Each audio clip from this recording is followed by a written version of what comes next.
SPS Academy of SPS Public School 13 math sums are given here to the fourth class. Draw the line segment 4 cm, 5 cm, 6, 10 and 12 cm. Fifth class, draw the angle of 60, 120, 90, 45, 30 degree. Sixth class, draw the angle 30, 60, 45, 90 and 120 with the help of scale and compass only. Seventh class, draw the triangle and find the measure of the angle. Eighth class, draw the triangle. Sides are given. Find. Also, draw the circle and measure the radius of the circle. Sides are given of each triangle. These are active to passive. Change into active voice from passive voice. Passive are given. These are changed into active voice. Percentage of sodium is given, potassium is given, and oxygen is given. Find the empirical formula, all these, and also in the science you have draw the skeletal system. In the skeletal system, how many bones are in a skull? This bone is movable and which are immobile bones. How many ribs are in the chest, which are floating ribs? And name the bones of the hind limbs and how many bones are found in hind limbs. How many bones are found in forelimbs and their names have to write. Where are the joints?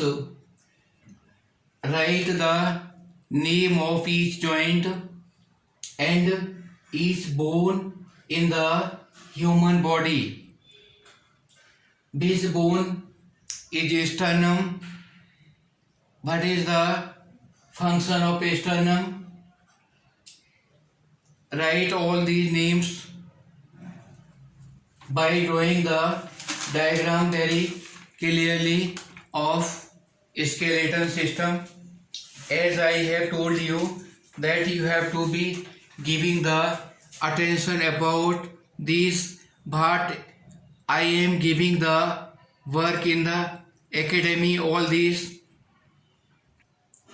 As I have explained 5 chapters of Srimad Bhagavad Gita, and I have explained the importance of the Bhagavad Gita. Have to, if you are remembering Lord Shri Krishna, then your work will be passing very nicely and there will be virtues increase in your mind. It is very essential moral duty to learn to remember the God, prayer, and emotionally you have to be first do the God. After that start your work. उसके उपरांत श्री कृष्ण महाराज बोले, हे अर्जुन, जो पुरुष कर्म के फल को न चाहता हुआ कानी योगी कर्म करता है वह सन्यासी और योगी है,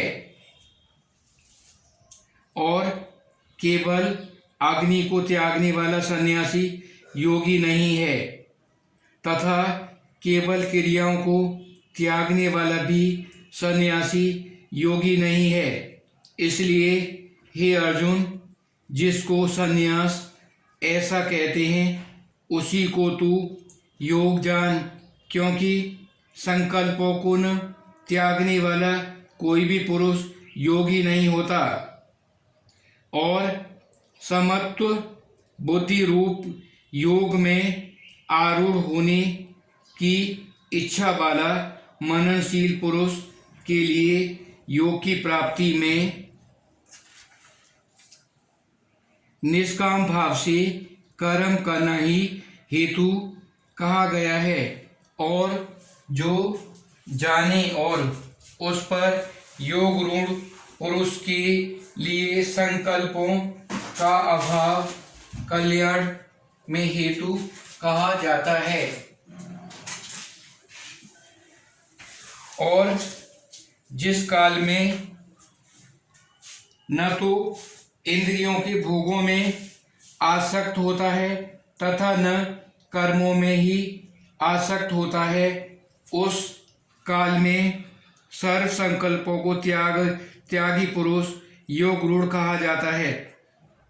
और यह योग रूढ़ता कल्याण में हेतु कही है। इसलिए मनुष्य को चाहिए कि अपने द्वारा आपका संसार समुद्र से उद्धार करे और अपने आत्मा को अधोगति में न पहुँचाए, क्योंकि यह जीवात्मा ही तो अपना मित्र है और आप ही अपना शत्रु है, अर्थात और कोई दूसरा शत्रु या मित्र नहीं है। उस जीवात्मा को वह आप ही मित्र है कि जिस जीवात्मा का मन और इंद्रियों सहित शरीर जीता हुआ और जिसके द्वारा मन और इंद्रिय सहित शरीर नहीं जीता गया, उसका यह आप ही शत्रु है। शत्रु के सदृश शत्रुता में बढ़ता है। और ये अर्जुन, सर्दी गर्मी सुख दुखादिक में तथा मान और अपमान में जिसके अंतःकरण की वृत्तियां अच्छी प्रकार शांत हैं अर्थात विकार रहित हैं, ऐसे स्वाधीन आत्मा वाले पुरुष के ज्ञान में सच्चिदानंद घन परमात्मा सामान्य प्रकार से स्थित है, अथवा इसके ज्ञान में परमात्मा के सिवाय अन्य कुछ है ही नहीं। और ज्ञान विज्ञान से तृप्त है अंतःकरण जिसका तथा विकार रहित है स्थिति जिसकी तथा अच्छी प्रकार जीती हुई है इंद्रियां जिसकी, ऐसा समान तथा समान मिट्टी पत्थर और सवर्ण जिसके वह योगी युक्त भगवान की प्राप्ति वाला है, ऐसे कहा जाता है। और जो पुरुष सुहृद मित्र बैरी उदासीन मध्यस्थ द्वेषी तथा बंध गुणों में तथा परमात्मा में भी और पापियों में भी समान भाव वाला है, वह अतिश्रेष्ठ है।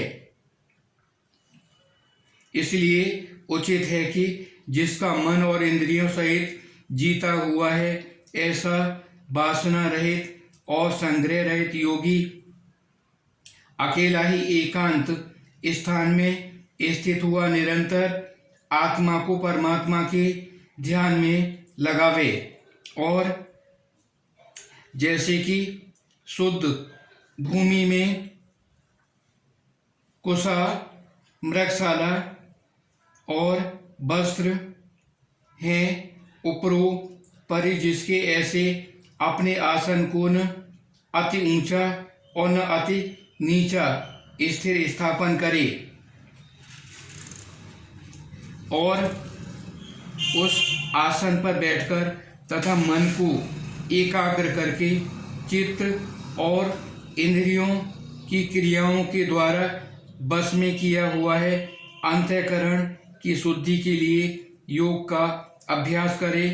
उसकी विधि इस प्रकार है। काया सिर और ग्रीवा को समान और अचल धारण किए हुए दृढ़ होकर अपने नासिक के अग्रभाग को देखकर अन्य दिशाओं में न देखता हुआ और ब्रह्मचर्य के व्रत में स्थिर रहता हुआ भय रहित तथा अच्छी प्रकार शांत अंतःकरण वाला और सावधान होकर मन को बस में करके मेरे लगे हुए चित्त वाला और मेरे परायण हुआ स्थिर होवे। इस प्रकार आत्मा को निरंतर परमेश्वर के स्वरूप में लगाया हुआ स्वाधीन मन वाला योगी मेरे में स्थित रूप परमानंद परमात्मा वाला शांति को प्राप्त होता है।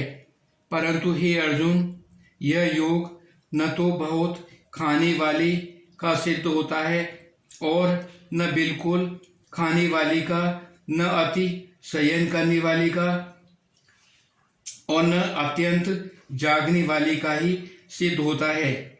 यह दुखों का नाश करने वाला योग तो यथा योग आहार विहार करने वाले का, कर्मों तो करने वाले का सिद्ध होता है। यथा योग्य चेष्टा करने वाले और यथा योग्य शयन करने और जागने वाले ही सिद्ध कर पाते हैं। इस प्रकार योग के अभ्यास से अत्यंत बस में किया हुआ चित्त जिस काल में परमात्मा में ही भली प्रकार स्थित हो जाता है, उस काल में संपूर्ण कामनाओं से स्पृहा रहित हुआ पुरुष योग रूप ऐसा कहा जाता है। और जिस प्रकार वायु रहित स्थान में स्थित दीपक नहीं चलायमान होता, वैसे ही उपमा परमात्मा के ध्यान में लगे हुए योग के जीते हुए चित्त की ही कही गई है। और ये अर्जुन, जिस अवस्था में योग के अभ्यास से निरत हुआ चित्त उपराम हो जाता है और उस अवस्था में परमेश्वर के ध्यान शुद्धि सूक्ष्म बुद्धि द्वारा परमात्मा को साक्षात करता हुआ सच्चिदानंद घन परमात्मा में ही संतुष्ट होता है।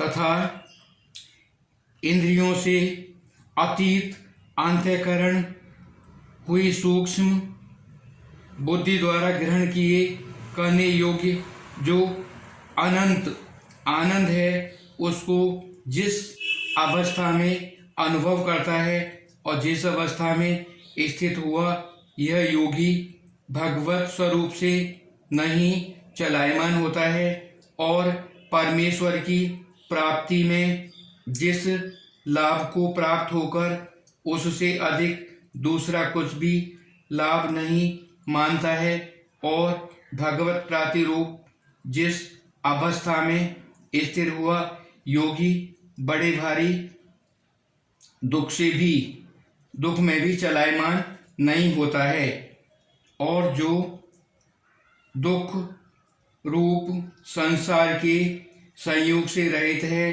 तथा जिसका नाम योग है, उसको जानना चाहिए। यह योग न उकसाए हुए चित्त से अर्थात तत्पर हुए चित्त से निश्चय पूर्वक करना कर्तव्य है। इसलिए मनुष्य को चाहिए कि संकल्प से उत्पन्न होने वाली संपूर्ण कामनाओं को निश्चेषता से अर्थात वासना और आसक्ति सहित त्याग कर और मन के द्वारा इंद्रियों समुदाय को सब ओर से ही अच्छी प्रकार बस में करके उस क्रम से अभ्यास करता हुआ उपरामता को प्राप्त होवे तथा धैर्य युक्त बुद्धि द्वारा मन को परमात्मा में स्थिर करके परमात्मा के सिवाय और कुछ भी चिंतन न करे।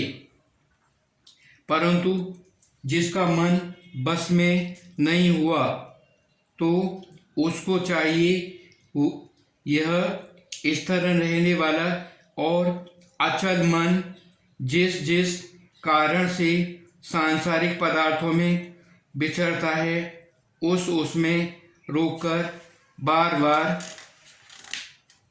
परमात्मा में ही निरोध करे, क्योंकि जिसका मन अच्छी प्रकार शांत है और जो पाप से रहित है, धीर जिसको रजोगुण शांत हो गया है, ऐसे इस सच्चिदानंद घन परमात्मा के भाव साथ एक ही भाव हुए योग को अति उत्तम आनंद प्राप्त होता है। और यह पाप रहित योगी इस काल इस प्रकार निरंतर आत्मा को परमात्मा में लगाता हुआ सुखपूर्वक परम ब्रह्म परमात्मा की प्राप्ति अनंत आनंद को अनुभव करता है। और ये अर्जुन सर्वव्यापी अनंत चेतन एक ही भाव से स्थिर रूप योग से युक्त हुए आत्मा वाला तथा सब में समभाव से देखने वाला योगी आत्मा को संपूर्ण भूतों में बर्फ के जल के सदृश व्यापक देखता है और संपूर्ण भूतों को आत्मा में देखता है। अर्थात जैसे स्वप्न में जगा हुआ पुरुष स्वप्न के संसार को अपने अंतर्गत संकल्प के आधार देखता है, वैसे ही यह पुरुष संपूर्ण भूतों को अपने सर्वव्यापी अनंत चेतन आत्मा के अंतर्गत संकल्प के आधार देखता है। और जो पुरुष संपूर्ण भूतों में सबके आत्मरूप मुझ वासुदेव को ही व्यापक देखता है, वह संपूर्ण भूतों को मुझ वासुदेव के अंतर्गत देखता है। उसके लिए मैं अदृश्य नहीं होता और वह मेरे लिए अदृश्य नहीं होता, क्योंकि यह मेरी एक ही भाव स्थिति है। इस प्रकार जो पुरुष एक ही भाव में स्थित हुआ संपूर्ण भूतों में आत्मा रूप में स्थिर मुझ सच्चिदानंद घन वासुदेव को भजता है, उस योगी सब प्रकार से बढ़ता हुआ भी मेरे ही में बढ़ता है। और हे अर्जुन, जो योगी अपना सादृश्यता से संपूर्ण भूतों में सम देखता है और सुख अथवा दुख को भी सब में सम देखता है, वह योगी परम श्रेष्ठ माना गया है। जैसे मनुष्य अपने मस्तक हाथ पैर और गुदाद के साथ ब्राह्मण क्षत्रिय शूद्र और स्वेच्छाधिकों का बर्ताव करता हुआ भी उनमें आत्मभाव अर्थात अपनापन समान होने से सुख और दुख को समान ही देखता है, वैसे ही सब भूतों में देखना अपना सादृश्यता से सम देखना है। यह ध्यान योग अपने समत्व भाव से कहा है और इसकी में मन से अचल होने से बहुत काल तक ठहरने वाली स्थिति को नहीं देखता हूँ, क्योंकि हे कृष्ण, यह मन बड़ा चंचल और प्रमथन स्वभाव वाला है तथा बड़ा दृढ़ बलवान, इसलिए उसको बस में करना मैं वायु की भांति अति दुष्कर मानता हूँ। इस प्रकार अर्जुन के पूछने पर श्री कृष्ण भगवान बोले, हे महाबाहो, निसंदेह मन चंचल और कठिनता से बस में होने वाला है, परंतु हे कुंती पुत्र अर्जुन, अभ्यास अर्थात स्थिति के बार बार यज्ञ करने से और वैराग्य से बस में होता है, क्योंकि मन को बस में न करने वाले पुरुष द्वारा योग दुष्प्राप्य अर्थात प्राप्त होना कठिन है, और स्वाधीन मन वाले प्रयत्नशील पुरुष द्वारा साधन करने से प्राप्त होना सहज है। यह मेरा मत है। इस पर अर्जुन बोला, हे कृष्ण, योग से चलायमान हो गया है मन जिसका, ऐसे शिथिल यत्न वाला श्रद्धायुक्त पुरुष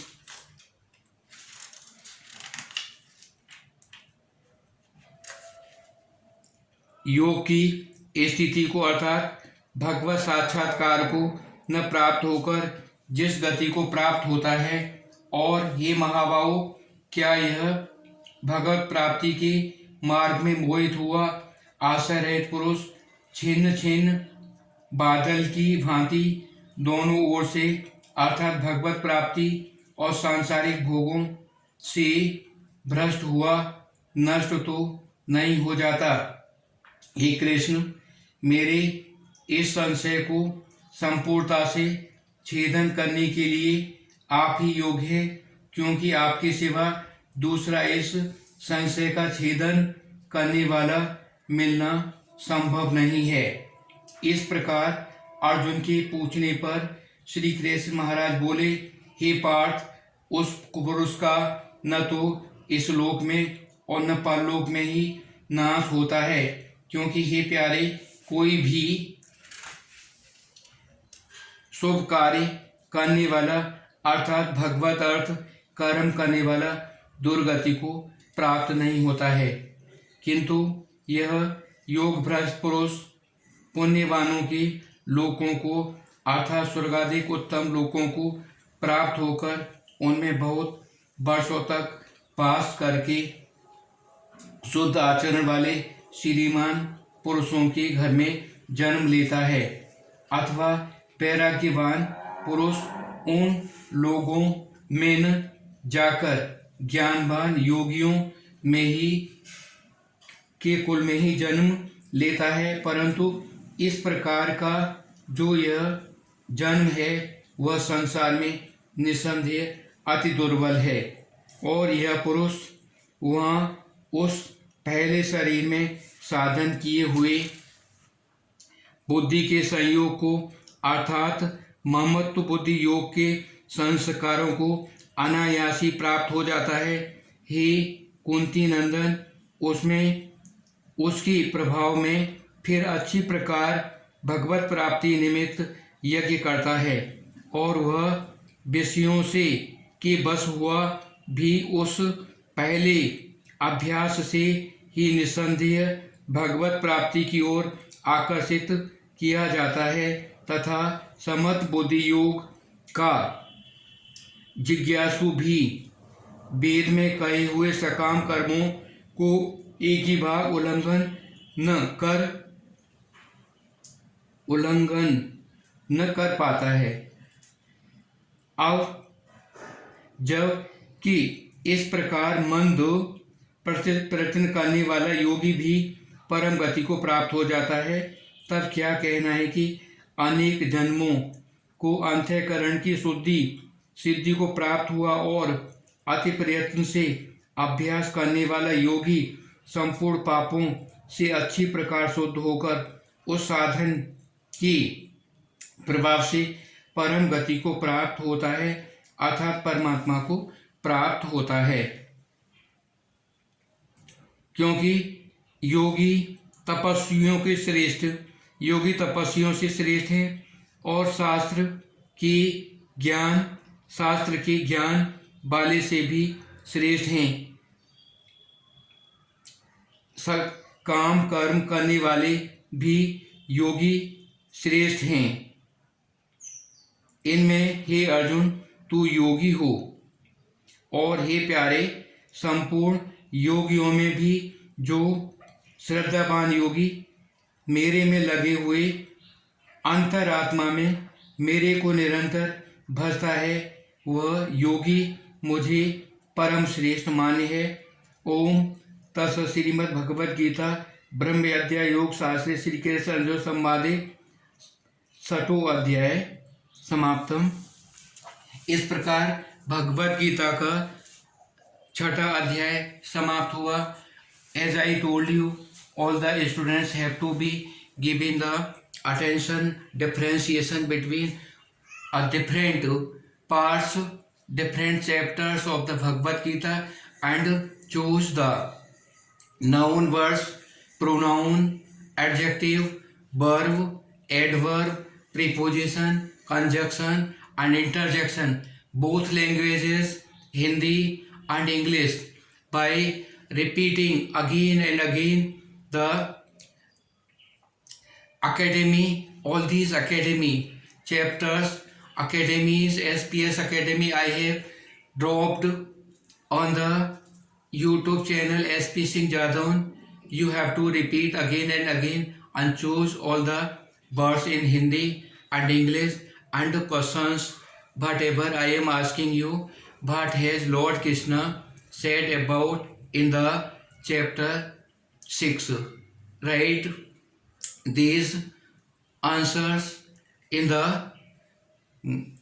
English book and Hindi, English copy and Hindi copy, both copies you have to do the work, and I have given daily these work, giving the very attention about this, giving the importance about this. You have to do, not by ignore. Do all these. I will see the work all the students